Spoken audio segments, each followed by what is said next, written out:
सत श्री अकाल पाकिस्तान दे विच आप सब दा स्वागत है जी। मैं तुहाडा वीर भुपिंदर सिंह लवली और मैं अज पहुँच गया जी सियालकोट दे शहर दे विच। यह शहर अपने आप दे विच हज़ारां सालां दी तारीख समाई बैठी है और इस तारीख दे विच हिंदू मत, मुस्लिम, सिख धर्म अते अंग्रेज़ दौर दीयां यादां दे नाल मुगल अते तुर्क दौर दीयां यादां भी मौजूद हैं। इत्थे ही सिख धर्म दे बानी साहिब श्री गुरु नानक देव जी महाराज की आमद भी हुई। ये नाल नाल यह शहर खालसा राज का भी हिस्सा रहा और ये नाल नाल 1857 दे विच अंग्रेज़ों के खिलाफ सब तो वड्डी बगावत इस शहर दे विच हुई। जे गल करिए आप 1947 की वंड तो पहला तो इस शहर दे विच सब तो ज़्यादा हिंदू अते सिख आबाद सन। कुल आबादी का लगभग 40% हिस्सा हिंदू अते सिखां दा सी। ये नाल नाल इस शहर की आबो हवा, इस शहर का व्यापार अते इस शहर के अदीब पाकिस्तान के सरे फहरिस्त ने। सो आओ यह शहर तुहानूं विखांदे हां, नाल दे नाल इहदी हिस्टरी भी वेखदे हां। शायर मशरक इलामा इकबाल नूं भी जानन की कोशिश करते हैं अते इत्थे दा गुरुद्वारा अते इतिहासक थावां आप जी नूं विखांदे हां जी।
फिर उठी आखिर सदा तौहीद की पंजाब से, हिंद को एक मर्द कामिल ने जगाया ख्वाब से। ए अशार हज़रत अलामा मुहम्मद इकबाल जी दे हन, जिन्हां ने यह अशार साहिब श्री गुरु नानक देव जी के बारे च कहे। अज असीं उन्हां दे घर आए हैं तो सानूं होर बहुत सारिया चीज़ों का पता लगा।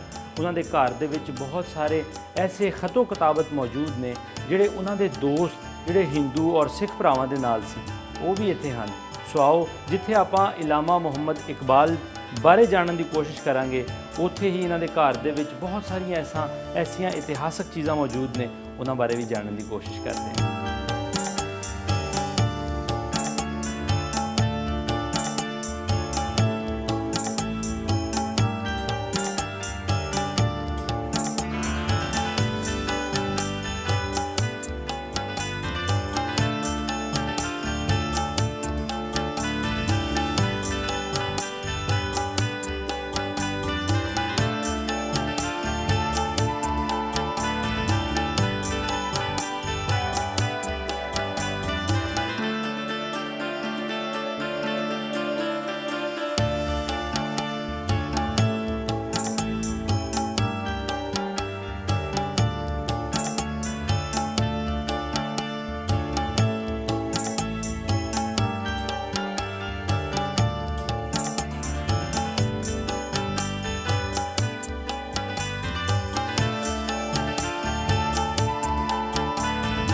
ਲਓ ਜੀ, ਇਸ ਵੇਲੇ ਆਪਾਂ ਪਹੁੰਚ ਗਏ ਹਾਂ ਸ਼ਿਵਾਲਾ ਤੇਜਾ ਸਿੰਘ, ਜੋ ਸਾਡੇ ਹਿੰਦੂ ਭਰਾਵਾਂ ਦਾ ਟੈਂਪਲ ਹੈਗਾ, ਉਹਨਾਂ ਦਾ ਧਾਰਮਿਕ ਅਸਥਾਨ ਹੈਗਾ। ਅਮੂਮਨ ਇਸ ਅਸਥਾਨ ਨੂੰ, ਇਸ ਜਗ੍ਹਾ ਨੂੰ, ਇਸ ਮਜ਼ਹਬੀ ਜਗ੍ਹਾ ਨੂੰ ਜਿਹੜਾ ਹੈ ਉਹ ਸਿੱਖਾਂ ਦੇ ਧਰਮ ਨਾਲ ਜੋੜਿਆ ਜਾਂਦਾ ਹੈ, ਲੇਕਿਨ ਸ਼ਿਵਾਲਾ ਤੇਜਾ ਸਿੰਘ ਟੈਂਪਲ ਜਿਹੜਾ ਹੈ ਇਹ ਬੇਸਿਕਲੀ ਹਿੰਦੂਆਂ ਦਾ ਧਾਰਮਿਕ ਅਸਥਾਨ ਹੈ।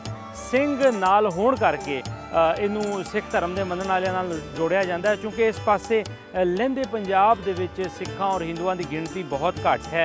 ਸੋ ਲੋਕਾਂ ਦੇ ਵਿਚਕਾਰ ਇੰਨਾ ਪਤਾ ਨਹੀਂ ਹੈ ਹਿੰਦੂ ਧਰਮ ਬਾਰੇ ਜਾਂ ਸਿੱਖ ਧਰਮ ਬਾਰੇ, ਸੋ ਇਸੇ ਕਰਕੇ ਉਹਨੂੰ ਸਿੱਖ ਧਰਮ ਨਾਲ ਜੋੜ ਦਿੰਦੇ ਨੇ। ਲੇਕਿਨ ਸ਼ਿਵਾਲਾ ਤੇਜਾ ਸਿੰਘ ਦੀ ਜੇ ਆਪਾਂ ਹਿਸਟਰੀ ਪੜ੍ਹੀਏ ਤਾਂ ਇਹ ਲਗਭਗ 1000 ਸਾਲ ਪੁਰਾਣੀ ਹੈ। ਸੋ 1000 ਸਾਲ ਪਹਿਲੇ ਤਾਂ ਸਿੱਖ ਧਰਮ ਹੈ ਹੀ ਨਹੀਂ ਸੀ। ਸੋ ਆਓ ਜੀ, ਆਪਾਂ ਜਿੱਥੇ ਇਸ ਧਾਰਮਿਕ ਅਸਥਾਨ ਦੀ ਤੁਹਾਨੂੰ ਦਰਸ਼ਨ ਕਰਾਉਂਦੇ ਹਾਂ, ਨਾਲ ਦੇ ਨਾਲ ਇਹਦੀ ਹਿਸਟਰੀ ਵੀ ਜਾਣਨ ਦੀ ਕੋਸ਼ਿਸ਼ ਕਰਦੇ ਹਾਂ।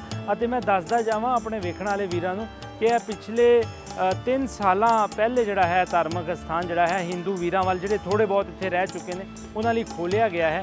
ਇਹ ਪਿਛਲੇ 72 ਸਾਲ ਇਹ ਟੈਂਪਲ ਬੰਦ ਹੀ ਰਿਹਾ ਹੈ ਔਰ ਖਾਸੀ ਖਸਤਾ ਹਾਲਤ ਦਾ ਸ਼ਿਕਾਰ ਰਿਹਾ ਹੈ। ਲੇਕਿਨ ਬੜੀ ਖੁਸ਼ਾਇੰਦ ਗੱਲ ਹੈ, ਬੜੀ ਵਧੀਆ ਗੱਲ ਹੈ ਕਿ ਹੁਣ ਇਹ ਹਿੰਦੂ ਵੀਰ ਜਿਹੜੇ ਆਲੇ ਦੁਆਲੇ ਦੇ ਲੋਕ ਨੇ ਉਹ ਇੱਥੇ ਆਉਂਦੇ ਨੇ ਅਤੇ ਆਪਣੀ ਮਜ਼ਹਬੀ ਜਿਹੜੀਆਂ ਉਹਨਾਂ ਦੀਆਂ ਰਸਮੋ ਰਿਵਾਜ ਨੇ ਉਹ ਕਰਦੇ ਨੇ। ਸੋ ਆਓ ਵੇਖਦੇ ਹਾਂ ਸ਼ਿਵਾਲਾ ਤੇਜਾ ਸਿੰਘ ਟੈਂਪਲ।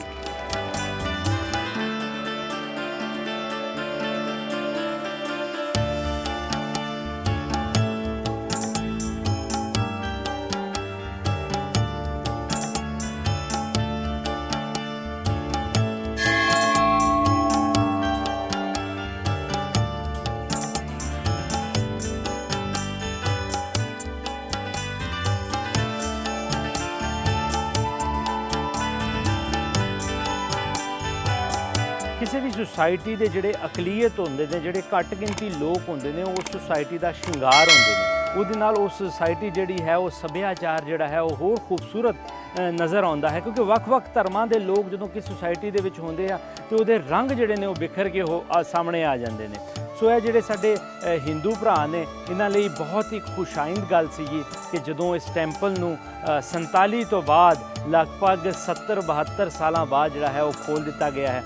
ਸੋ ਇਹ ਇੱਕ ਪਾਕਿਸਤਾਨ ਦਾ ਜਿਹੜਾ ਹੈ ਬੜਿਆ ਹੀ, ਮੈਂ ਸਮਝਦਾ ਕਿ ਦਰਿਆ ਦਿਲੀ ਦਾ ਮੁਜ਼ਾਹਰਾ ਹੈ ਔਰ ਖ਼ਾਸ ਕਰਕੇ ਜਿਹੜੇ ਇੱਥੇ ਲੋਕਲ ਬਰਾਦਰੀ ਹੈ, ਮੈਂ ਸਮਝਦਾ ਉਹਨਾਂ ਦਾ ਵੀ ਸਾਨੂੰ ਥੈਂਕ ਯੂ ਕਰਨਾ ਚਾਹੀਦਾ ਹੈ ਕਿ ਉਹਨਾਂ ਨੇ ਵੈਲਕਮ ਕੀਤਾ ਹੈ। ਕਿਉਂਕਿ 47 ਦੇ ਵਿੱਚ ਜੋ ਇੱਕ ਨਫ਼ਰਤ ਦੋਵਾਂ ਪਾਸੇ ਫੈਲੀ, ਉਹ ਸਿਰਫ 2 ਮੁਲਕਾਂ ਦੇ ਵਿਚਕਾਰ ਨਹੀਂ ਸੀ, ਬਲਕਿ ਉਹ 2 ਮਜ਼ਹਬਾਂ ਦੇ ਵਿਚਕਾਰ ਵੀ ਆਪਾਂ ਵੇਖ ਸਕਦੇ ਸੀ। ਸੋ ਆਪਾਂ ਥੈਂਕਫੁਲ ਹਾਂ ਪਾਕਿਸਤਾਨ ਦੀ ਗੌਰਮੈਂਟ ਦਾ, ਜਿਨ੍ਹਾਂ ਨੇ ਇੱਕ ਬਹੁਤ ਵਧੀਆ ਕਦਮ ਚੱਕਿਆ ਔਰ ਇੱਥੇ ਦੇ ਜਿਹੜੇ ਲੋਕ ਨੇ ਉਹ ਹੁਣ ਆਪਣੀ ਮਜ਼ਹਬੀ ਰਸੂਮਾਤ ਜਿਹੜੇ ਨੇ ਉਹ ਬੜੇ ਹੀ ਖੁਸ਼ ਦਿਲੀ ਦੇ ਨਾਲ ਇੱਥੇ ਪਰਫਾਰਮ ਕਰਨਗੇ। ਸੋ ਆਓ ਅੰਦਰੋਂ ਵੀ ਵੇਖਦੇ ਹਾਂ ਟੈਂਪਲ, ਤੇ ਨਾਲ ਦੇ ਨਾਲ ਹੋਰ ਇਸ ਧਰਮ ਦੇ ਨਾਲ ਹੋਰ ਕਿਹੜੀਆਂ ਚੀਜ਼ਾਂ ਇਸ ਜਗ੍ਹਾ ਦੇ ਨਾਲ ਜੁੜੀਆਂ ਹੋਈਆਂ ਨੇ ਉਹ ਵੀ ਆਪ ਜੀ ਨੂੰ ਵਿਖਾਉਂਦੇ ਹਾਂ।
ਅਸੀਂ ਜੀ ਪਹੁੰਚ ਗਏ ਹਾਂ ਸਿਆਲਕੋਟ ਦੇ ਵਿੱਚ ਮੌਜੂਦ ਗੁਰਦੁਆਰਾ ਬਾਬੇ ਦੀ ਬੇਰ ਸਾਹਿਬ। ਇਸ ਥਾਂ ਨੂੰ ਸਾਹਿਬ ਸ੍ਰੀ ਗੁਰੂ ਨਾਨਕ ਦੇਵ ਜੀ ਦੇ ਚਰਨ ਛੋਹ ਪ੍ਰਾਪਤ ਹਨ।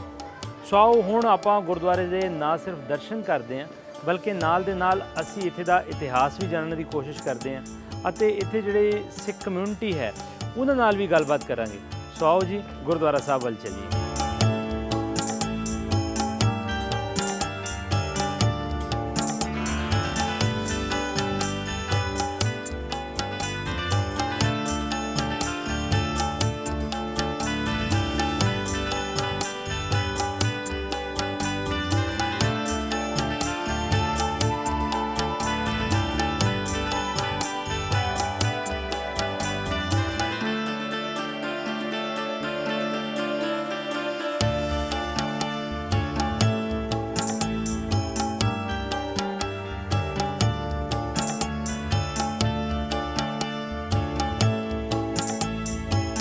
ਇਤਿਹਾਸਕਾਰ ਲਿਖਦੇ ਹਨ ਕਿ ਸਾਹਿਬ ਸ੍ਰੀ ਗੁਰੂ ਨਾਨਕ ਦੇਵ ਜੀ ਮਹਾਰਾਜ ਜਦੋਂ ਸਿਆਲਕੋਟ ਆਏ ਤਾਂ ਇਸੇ ਹੀ ਬੇਰੀ ਦੇ ਥੱਲੇ ਬਿਰਾਜਮਾਨ ਹੋਏ। ਔਰ ਅੱਜ ਵੀ ਜਦੋਂ ਤੁਸੀਂ ਇੱਥੇ ਆਓ ਤਾਂ ਇੱਥੇ ਲੱਗੇ ਹੋਈ ਜਿਹੜੀ ਕੁਤਬੇ ਨੇ, ਜਿਹੜੇ ਤਖਤੀਆਂ ਨੇ, ਉਹਦੇ ਉੱਪਰ ਇਤਿਹਾਸ ਲਿਖਿਆ ਹੋਇਆ ਹੈ ਕਿ ਮੌਜੂਦਾ ਗੁਰਦੁਆਰਾ ਸਾਹਿਬ ਔਰ ਇਸ ਦੀ ਬਿਲਡਿੰਗ ਕਦੋਂ ਬਣੀ ਸੀ।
इस वेले मेरे नाल जिहड़े वीर मौजूद ने, इन्हां दा नाम है वीर जसकरण सिंह।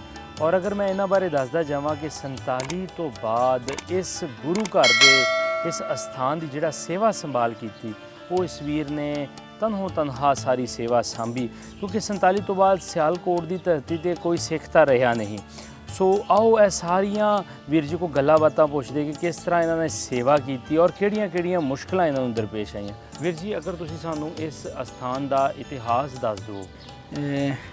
ਇਸ ਜਗ੍ਹਾ ਦਾ ਇਤਿਹਾਸ ਗੁਰਦੁਆਰਾ ਬਾਬੇ ਦੀ ਬੇਰ ਦੇ ਨਾਂ ਤੋਂ ਮਸ਼ਹੂਰ ਆ, ਕਿਉਂਕਿ ਸ੍ਰੀ ਗੁਰੂ ਨਾਨਕ ਦੇਵ ਜੀ ਇੱਥੇ 1517 ਦੇ ਵਿੱਚ ਆਏ।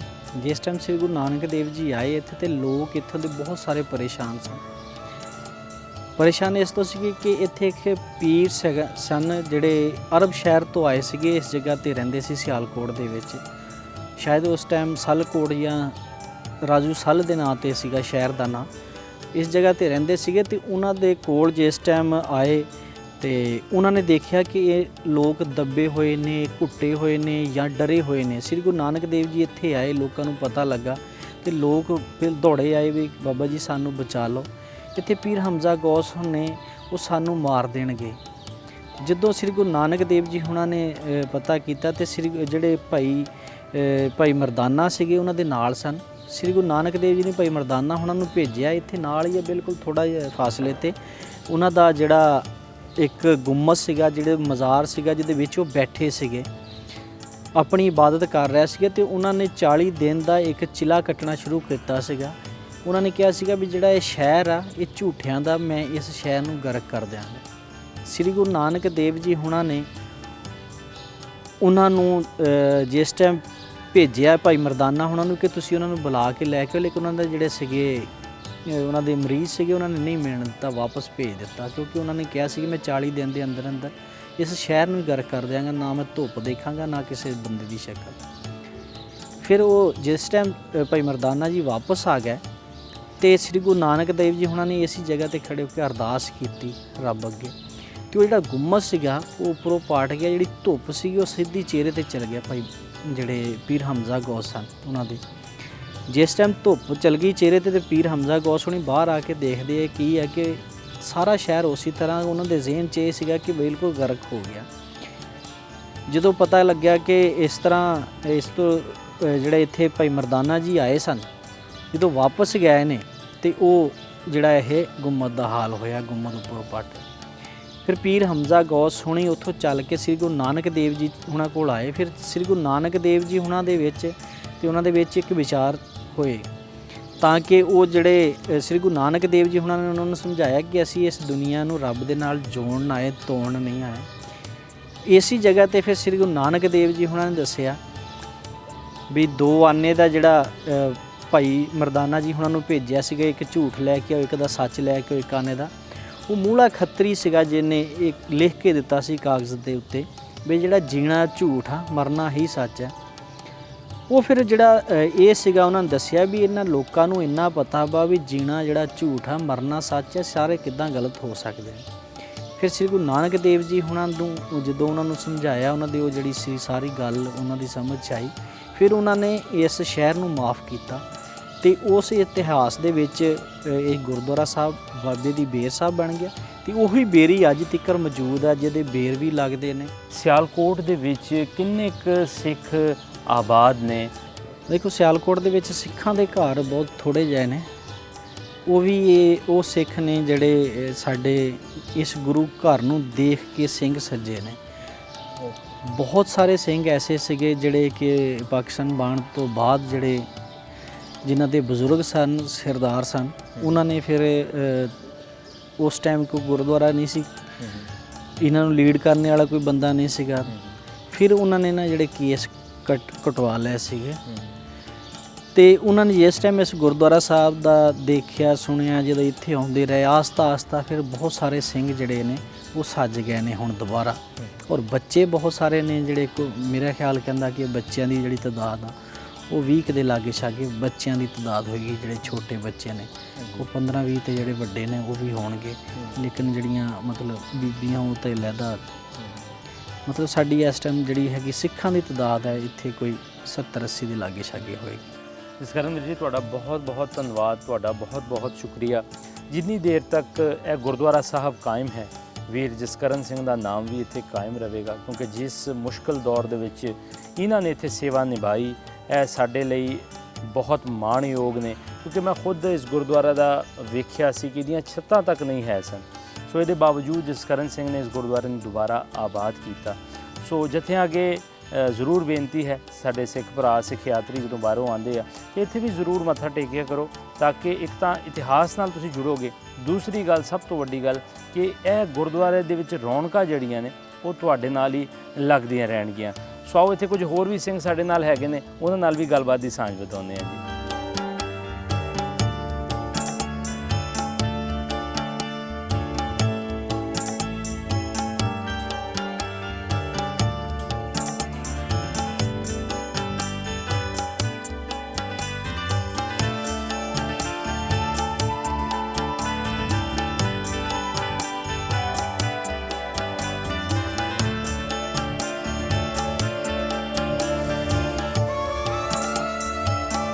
ਇਸ ਵੇਲੇ ਗੁਰਦੁਆਰਾ ਸਾਹਿਬ ਦੇ ਵਿੱਚ ਸਾਡੀ ਮੁਲਾਕਾਤ ਇੱਕ ਹੋਰ ਸਿੰਘ ਦੇ ਨਾਲ ਹੋਈ ਹੈ। ਸੋ ਇਹਨਾਂ ਕੋਲ ਅਸੀਂ ਬਹੁਤ ਸਾਰੀਆਂ ਗੱਲਾਂ ਇਹਦੇ ਨਾਲ ਕਰਨ ਵਾਲੇ ਹਾਂ ਜੀ। ਵਾਹਿਗੁਰੂ ਜੀ ਕਾ ਖਾਲਸਾ, ਵਾਹਿਗੁਰੂ ਜੀ ਕੀ ਫਤਿਹ। ਵੀਰ ਜੀ, ਤੁਹਾਡਾ ਕੀ ਨਾਮ ਹੈ ਜੀ? ਮੇਰਾ ਨਾਮ ਆਕਾਸ਼ ਸਿੰਘ ਹੈ ਜੀ। ਆਕਾਸ਼ ਸਿੰਘ। ਤੇ ਵੀਰ ਜੀ, ਤੁਸੀਂ ਪੁਰਾਣੇ ਇੱਥੋਂ ਸਿਆਲਕੋਟ ਦੇ ਵਸਿੰਦੇ ਸੀ ਜਾਂ ਕਿਸੇ ਹੋਰ ਥਾਂ ਤੋਂ ਇੱਥੇ ਆਬਾਦ ਹੋਏ? ਭਾਈ ਜੀ, ਅਸੀਂ ਸਿਆਲਕੋਟ ਤੋਂ। ਸਿਆਲਕੋਟ ਸ਼ਹਿਰ ਦੇ? ਹਾਂਜੀ, ਸਿਆਲਕੋਟ ਸ਼ਹਿਰ ਦੇ। ਅੱਛਾ ਵੀਰ ਜੀ, ਜਦੋਂ ਇਹ ਗੁਰੂ ਘਰ ਆਬਾਦ ਨਹੀਂ ਸੀ ਤੇ ਜਿਹੜੇ ਸਾਡੇ ਇੱਥੇ ਸਿੱਖ ਵੀਰ ਰਹਿੰਦੇ ਸੀ ਉਹ ਕਿੱਥੇ ਆਪਣੀ ਇਬਾਦਤ ਕਿੱਥੇ ਕਰਦੇ ਸੀ? ਸੰਧਿਆ ਵੇਲੇ ਦੀ ਇਬਾਦਤ ਹੈ, ਰਾਜ ਸਾਹਿਬ ਜਾਂ ਜਪਜੀ ਸਾਹਿਬ, ਜਾਂ ਕਿਸ ਤਰ੍ਹਾਂ ਗੁਰੂ ਘਰਾਂ 'ਚ ਜਾਂਦੇ ਸੀ? ਵੀਰ ਜੀ, ਇੱਦਾਂ ਸੀ ਕਿ ਜਿਹੜੀ ਸਵੇਰ ਸ਼ਾਮ ਦੀ ਇਬਾਦਤ ਸੀ ਉਹ ਆਪਣੇ ਘਰਾਂ 'ਚ ਕਰ ਲੈਂਦੇ ਸੀ। ਫਿਰ ਜਾਂ ਕਰਤਾਰਪੁਰ ਸਾਹਿਬ ਚਲੇ ਜਾਂਦੇ ਸੀ ਜਾਂ ਨਨਕਾਣਾ ਸਾਹਿਬ ਚਲੇ ਜਾਂਦੇ ਸੀ, ਇੱਦਾਂ ਇਬਾਦਤ। ਇੱਥੇ ਸਿਆਲਕੋਟ ਦੇ ਵਿੱਚ ਕੋਈ ਮਤਲਬ ਗੁਰਦੁਆਰਾ ਸਾਹਿਬ ਪਹਿਲੇ ਨਹੀਂ ਸੀਗੇ? ਨਹੀਂ, 47 ਤੋਂ ਪਹਿਲੇ ਬਾਅਦ ਸੀ। 47 ਤੋਂ ਬਾਅਦ ਕੋਈ ਗੁਰੂ ਘਰ ਨਹੀਂ ਸੀ? ਸੀ। ਅੱਛਾ ਵੀਰ ਜੀ, ਇੱਥੇ ਆਪਣੀ ਕਿੰਨੀ ਕੁ ਆਪਣੇ ਸਿੱਖ ਭਰਾਵਾਂ ਦੀ ਕਿੰਨੀ ਕੁ ਗਿਣਤੀ ਇੱਥੇ ਮੌਜੂਦ ਹੈ? ਪਹਿਲੇ ਤੇ ਗੁਰਦੁਆਰਾ ਸਾਹਿਬ ਜਦੋਂ ਓਪਨ ਨਹੀਂ ਸੀ ਹੈ ਉਦੋਂ ਤੇ 2-4 ਫੈਮਲੀਆਂ ਸੀ। ਹੁਣ ਕਾਫੀ ਸਿੰਘ ਸੱਜੇ ਆ, ਤਕਰੀਬਨ 20-25 ਦੇ ਕੋਲ ਸਿੰਘ ਸੱਜੇ ਆ। 20-25 ਦੇ ਕਰੀਬ ਲੋਕ ਹੈ ਨੇ। ਵੀਰ ਜੀ, ਜ਼ਰੀਆ ਮਾਸ਼ ਕੀ ਹੈ ਇੱਥੇ? ਜਿਹੜੇ ਸਿੱਖ ਭਰਾ ਆਪਣੇ ਰਹਿੰਦੇ ਆ ਉਹ ਕੀ ਕਮਾਉਂਦੇ ਕਿਸ ਤਰ੍ਹਾਂ? ਕਾਰੋਬਾਰ ਕਿੰਨੇ ਕੁ ਹੈਗੇ ਉਹਨਾਂ ਦੇ? ਕਾਰੋਬਾਰ ਜਿਹੜੇ ਆ ਉਹਨਾਂ ਦੇ ਤੇ ਆਪਣੀ ਕਈ ਦੁਕਾਨਾਂ ਕਾਸਮੈਟਿਕ ਦੀਆਂ ਹੋ ਗਈਆਂ ਜਾਂ ਕੋਈ ਆਪਣੇ ਦੁਕਾਨਾਂ ਤੇ ਕੰਮ ਦੂਸਰਿਆਂ ਦੇ ਕਰਦੇ ਆ ਤੇ ਮਤਲਬ ਠੀਕ ਹੈ ਸਾਰਾ ਕੁਝ ਉਹਨਾਂ ਦਾ। ਤੁਸੀਂ ਕੀ ਸਮਝਦੇ ਹੋ, ਇੱਕ ਸਿੱਖ ਵਾਸਤੇ ਗੁਰਦੁਆਰਾ ਸਾਹਿਬ ਤਾਂ ਬਹੁਤ ਵੱਡੀ ਗੱਲ ਹੈ, ਲੇਕਿਨ ਫਿਰ ਵੀ ਕਿੰਨਾ ਕੁ ਗੁਰਦੁਆਰਾ ਸਾਹਿਬ ਦਾ ਇੱਥੇ ਬਣਨ ਦੇ ਨਾਲ ਤੁਹਾਨੂੰ ਕਿੰਨਾ ਕੁ ਫਾਇਦਾ ਹੋਇਆ ਵਾ? ਫਾਇਦਾ ਸਾਨੂੰ ਇੰਨਾ ਕੁ ਹੋਇਆ ਕਿ ਅਸੀਂ ਸਵੇਰ ਸ਼ਾਮ ਆਪਣੀ ਇੱਥੇ ਇਬਾਦਤ ਕਰ ਸਕਦੇ ਹਾਂ। ਜਿੱਦਾਂ ਕਿ ਸਾਨੂੰ ਕਰਤਾਰਪੁਰ ਸਾਹਿਬ ਜਾਣਾ ਪੈਂਦਾ ਸੀ, ਨਨਕਾਣਾ ਸਾਹਿਬ ਜਾਣਾ ਪੈਂਦਾ ਸੀ, ਜਾਂ ਰੋੜੀ ਸਾਹਿਬ ਗੁਜਰਾਂਵਾਲੇ ਜਿਹੜਾ ਗੁਰਦੁਆਰਾ ਸਾਹਿਬ ਹੈ ਉੱਥੇ ਜਾਣਾ ਪੈਂਦਾ ਸੀ। ਇਹਦੇ ਕਰਕੇ ਸਾਨੂੰ ਸਿਆਲਕੋਟ ਦੇ ਵਿੱਚ ਗੁਰਦੁਆਰਾ ਸਾਹਿਬ ਜਿਹੜਾ ਓਪਨ ਹੋ ਗਿਆ, ਉਸ ਲਈ ਸਾਨੂੰ ਬਹੁਤ ਫਾਇਦਾ ਹੋਇਆ, ਜਿਹੜਾ ਅਸੀਂ ਇਬਾਦਤ ਆਪਣੀ ਕਰ ਸਕਦੇ ਹਾਂ। ਗਮੀ ਤੇ ਖੁਸ਼ੀ ਤੇ ਕਿੰਨੀ ਕੁ ਸੰਗਤਾਂ ਇੱਥੇ ਆ ਜਾਂਦੀਆਂ ਨੇ? ਸੰਗਤ ਜਿਹੜੀ ਹੈ ਸਿਆਲਕੋਟ ਸ਼ਹਿਰ ਦੇ ਵਿੱਚ ਕਾਫੀ ਜ਼ਿਆਦਾ ਵਾ, ਤਕਰੀਬਨ ਕਦੇ 500 ਵੀ ਹੋ ਜਾਂਦੀ ਹੈ, ਕਦੇ 200 ਵੀ ਹੋ ਜਾਂਦੀ ਹੈ, ਔਰ ਹਰ ਤਿਉਹਾਰ ਦੇ ਤਿਉਹਾਰ ਕਾਫੀ ਸੰਗਤ ਹੁੰਦੀ ਹੈ ਇੱਥੇ। ਇਹਦੇ ਵਿੱਚ ਚੂੰਕਿ ਸਿੰਘ ਤਾਂ ਤੁਸੀਂ ਦੱਸਿਆ ਕਿ 20-25 ਹੀ ਹਨ, ਤਾਂ ਫਿਰ ਜਿਹੜੇ ਆਪਣੇ ਹਿੰਦੂ ਵੀਰ ਜ਼ਿਆਦਾ ਆਉਂਦੇ ਹਨ? ਹਾਂਜੀ, ਇੱਥੇ ਹਿੰਦੂ ਪੀਰ ਜਿਹੜੇ ਪਰਿਵਾਰ ਹੈ ਉਹ ਤਿਉਹਾਰ ਨੂੰ ਗੁਰਦੁਆਰਾ ਸਾਹਿਬ ਆਉਂਦੇ ਆ। ਐਤਵਾਰ ਦੇ ਐਤਵਾਰ ਇੱਥੇ ਰੌਣਕ ਮੇਲਾ ਲੱਗਿਆ ਹੁੰਦਾ ਹੈ।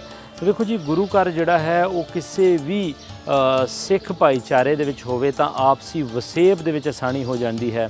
ਰਹਿਣ ਸਹਿਣ ਦੇ ਵਿੱਚ, ਗਮੀ ਖੁਸ਼ੀ ਦੇ ਵਿੱਚ ਇੱਕ ਦੂਸਰੇ ਦੇ ਸ਼ਰੀਕ ਹੋਣਾ ਬੜਾ ਆਸਾਨ ਹੋ ਜਾਂਦਾ ਹੈ। ਇੱਕ ਦੂਸਰੇ ਦਾ ਪਤਾ ਲੱਗਦਾ ਹੈ ਕਿ ਕੌਣ ਗਰੀਬ ਹੈ, ਕਿਸੇ ਨੂੰ ਕੋਈ ਲੋੜਵੰਦ ਹੈ, ਉਹਨੂੰ ਕਿੰਨਾ ਕੁ ਚਾਹੀਦਾ ਹੈ। ਸੋ ਗੁਰਦੁਆਰਾ ਸਾਹਿਬ ਕਿਸੇ ਵੀ ਸੁਸਾਇਟੀ ਦੇ ਵਿੱਚ, ਸੱਭਿਆਚਾਰ ਦੇ ਵਿੱਚ, ਸਮਾਜ ਦੇ ਵਿੱਚ ਇੱਕ ਅਹਿਮ ਰੋਲ ਅਦਾ ਕਰਦਾ ਹੈ। ਔਰ ਮੈਨੂੰ ਬੜੀ ਖੁਸ਼ੀ ਹੈ ਕਿ ਸਿਆਲਕੋਟ ਦੇ ਵਿੱਚ ਆਪਣੇ ਜਿਹੜੇ ਸਿੱਖ ਵੀਰ ਨੇ ਉਹ ਆਹਿਸਤਾ ਜਿਹੜਾ ਹੈ ਉਹ ਵੱਧ ਰਹੇ ਹਨ। ਔਰ ਮੈਨੂੰ ਇੱਥੇ ਪਤਾ ਲੱਗਾ ਹੈ ਕਿ ਕੁਝ ਸਾਡੇ ਵੀਰ ਜਿਹੜੇ ਨੇ ਉਹ ਤਾਲੀਮ ਦੇ ਮੈਦਾਨ ਦੇ ਵਿੱਚ ਵੀ ਅੱਗੇ ਆ ਰਹੇ ਨੇ।